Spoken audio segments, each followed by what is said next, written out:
नेपाल के सबसे प्रतिष्ठित उद्योगपतियों में शुमार सांसद और समाज सेवी डॉक्टर विनोद चौधरी का नोएडा स्थित एशियन बिजनेस स्कूल में भव्य स्वागत किया गया। इस अवसर पर आयोजित विशेष संवाद सत्र में उन्होंने भारत और नेपाल के ऐतिहासिक, सांस्कृतिक और सामाजिक संबंधों पर विस्तार से अपने विचार साझा किए। डॉक्टर चौधरी ने कहा कि भारत और नेपाल का रिश्ता केवल दो पड़ोसी देशों का नहीं है, बल्कि यह साझा सांस्कृतिक परंपराओं, आध्यात्मिक मूल्यों और भावनात्मक जुड़ाव का प्रतीक है। उन्होंने कहा कि दोनों देशों के बीच विश्वास और सहयोग की जो मजबूत नींव है, वही भविष्य में नई संभावनाओं के द्वार खोलेगी। International chamber of media and entertainment industry यानी ICMEI के सहयोग से आयोजित इस कार्यक्रम में AAFT यूनिवर्सिटी के प्रेसिडेंट डॉक्टर संदीप मारवा और Luxury.PR की फाउंडर रीचा मेहता भी विशेष रूप से मौजूद रहे। मुख्य अतिथि का परिचय देते हुए डॉक्टर संदीप मारवा ने कहा कि डॉक्टर विनोद चौधरी का संघर्ष, नेतृत्व क्षमता और वैश्विक स्तर पर हासिल की गई सफलता आज के युवाओं के लिए एक प्रेरणादायक उदाहरण है। उन्होंने कहा कि भारत और नेपाल के संबंध केवल कूटनीतिक नहीं, बल्कि विश्वास, सम्मान और आध्यात्मिकता पर आधारित है। मारवा स्टूडियो के संस्थानों के इतिहास में एक ये ऐतिहासिक दिन है। आज हमारे बीच में आदरणीय विनोद चौधरी जी नेपाल से यहाँ पहुंचे हुए हैं।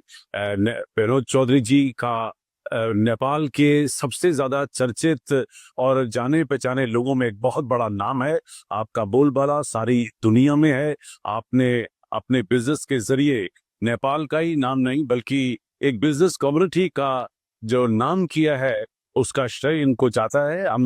हमें आज बड़ा गर्व है। तो आज हम लोग बहुत खुश हैं कि हम आज आदरणीय विनोद चौधरी जी को एशियन बिजनेस स्कूल के साथ जोड़ सके। उनका आना ही अपने आप में एक बहुत बड़ी बात थी। उन्होंने आज एड्रेस किया है इस संस्थान में, और मैं समझता हूँ एक नया जोश, एक नई लगन, एक नई उम्मीद पैदा की है। और आपको सुनने के बाद जो खून खोला है कि हमें भी अब बहुत सारा काम करना चाहिए, हमें भी देश के लिए आगे बढ़ना चाहिए, ये उनकी बातों को सुनकर मैं समझता हूँ जिसने भी उन्हें सुना होगा वो आज इस युद्ध के लिए तैयार हो गया होगा। और ये मुझे बड़ी खुशी है कि आपने हमारे एडवाइजरी बोर्ड को मेंबर बनने को एक्सेप्ट किया है, और मुझे उम्मीद है कि आने वाले दिनों में हमें आपसे बहुत सारी नई चीजें सीखने को मिलेंगी। ये मेरा सौभाग्य है कि मैं Indo Nepal film and culture forum को यहाँ पर चेयर कर रहा हूँ, और उसके अंतर्गत हम बहुत सारे कार्यक्रम ऐसे कराते रहते हैं जिनमें हम लोग हिंदुस्तान और नेपाल की मोहब्बत को, दोस्ती को, भाईचारे को आगे लाने की कोशिश करते हैं। मैं समझता हूँ आज ये सबसे बड़ा इवेंट होगा अब तक का, जहां विनोद चौधरी जी यहाँ आए और पूरा नेपाल आज हमारी तरफ देख रहा है। और मुझे उम्मीद है कि आज के इस कार्यक्रम के बाद दोनों देशों के संबंधों में एक बहुत बड़ा बदलाव आएगा। अपने संबोधन के दौरान डॉक्टर चौधरी ने अपनी चर्चित आत्मकथा मेड इन नेपाल का उल्लेख करते हुए उद्यमिता, नेतृत्व और सफलता के कई महत्वपूर्ण अनुभव छात्रों के साथ साझा किए। उन्होंने युवाओं को चुनौतियों से घबराने की बजाय उन्हें अवसर में बदलने की सीख दी और नवाचार तथा दृढ़ संकल्प को सफलता की कुंजी बताया।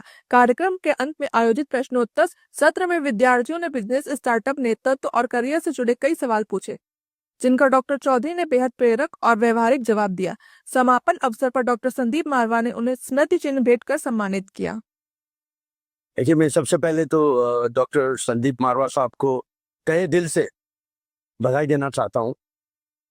वो एक लेजेंड है। उन्होंने जो एक ये दुनिया बनाई है एशियन बिजनेस स्कूल से लेकर इससे जुड़ी हुई जितनी भी और शाखाएं हैं, जितनी भी, including in the field of cinema, arts and production, मैं तो यहाँ के हैरान हो गया। तो बहुत ही मुझे लगा कि इन्होंने जो एक माइलस्टोन जो तय किया है, कीर्तिमान जो तय किया है, इसको और आगे बढ़ना चाहिए। और उस काम में हमारे जैसे हर लोगों की शुभकामना तो रहेंगी। और अब तो इन्होंने इस इंस्टीट्यूशन के साथ मुझे भी जोड़ दिया है, इसलिए मेरे से जो बन पड़ेगा, जैसे भी बन पड़ेगा, पहला काम तो नेपाल को कैसे जोड़ना, और उसके अलावा और भी विश्व में काफ़ी जगह पर हम लोग अपना काम करते हैं।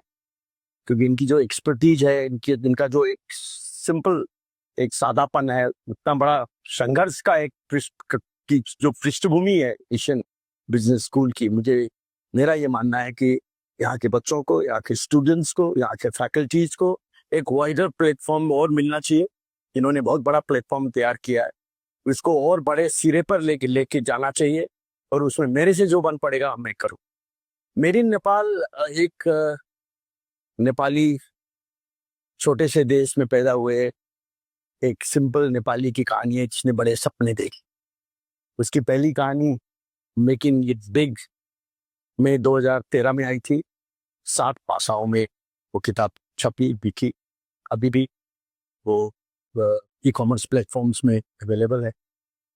और उसके बाद 2013 से लेकर 2025 तक की कहानी मेड इन नेपाल में, जैसा कि मैंने मेरे अपने संबोधन में मैंने कहा कि नेपाल बदल रहा है और हम लोगों का ये मानना है कि बहुत ही सही दिशा पर अब जा रहा है नेपाल ने। कि नेपाल की जो अपनी जो पीड़ा है, नेपाल के यूथ, जो नए नए नए जनरेशन के लोगों की जो चाहना है, जो जो अपेक्षा है, उसको एड्रेस करने के लिए रास्ते पर नेपाल आगे बढ़ रहा है। और उसी का एक हिस्सा मेड इन नेपाल ही है, जिसका नैरेटिव, जिसका होल नैरेटिव अब कोई एक ग्रुप या एक व्यक्ति से संबंधित नहीं है कि बल्कि क्यों हुआ नेपाल में जेनजी मूवमेंट, उसके पीछे क्या दर्द क्या था, और अब जेनजी मूवमेंट के बाद जो सरकार बनी है और जिस तरह से नेपाल आगे जा रहा है, उसको हम लोग किस नजरिए से देखते हैं, मैं अपने एक बिजनेसमैन के नजरिए से कैसे देखता हूँ, मैंने ये शेयर करने की कोशिश की। मैं यही कहना चाहता हूँ कि किसी भी यंग एंटरप्रेन्योर के लिए या यंग जनरेशन के अभी से बेटर वक्त कभी हो नहीं सकता, क्योंकि टेक्नोलॉजी ने सारी दुनिया को इतना छोटा बना दिया है, इतना वेल कनेक्टेड और इतना एक कंप्लीटली इंटीग्रेटेड बना दिया है कि कोई कहीं भी किसी भी की पैदाइश हो, कहीं भी बैठ के बहुत बड़े से बड़ा सपना देख सकता है और ओवरनाइट अपने सपने को आगे लेके जा सकता है। न कैपिटल का कॉन्स्ट्रेंट है, न पावर। अभी ये जमाना है पावर ऑफ आइडियाज का, और आइडियाज को अगर आप सामने आगे लेके जाने की आप में अगर हिम्मत है, करेज है, कमिटमेंट है, डिसिप्लिन है, अनुशासन है, तो आपको कोई ताकत रोक नहीं सकता। सो पहली बात तो मैं मारवा स्टूडियो संदीप मारवा को बहुत सालों से जानती हूँ, and it's a privilege and honour to be here again and to bring mister Vinod Chaudhary the legendary, और उन्होंने अपनी बुक लॉन्च की made in Nepal, and to welcome him with whole heart. I always had this plan कि करना है तो नोएडा तक खींच के ही लाऊंगी, और आज वो हो पाया, and I am privileged to be the one to bring him here, and it was indeed a very informative session. I think as students, as teachers, as faculty, it was a proud moment for all of us. And thank you so much to Sandeep Marwa sir for supporting this.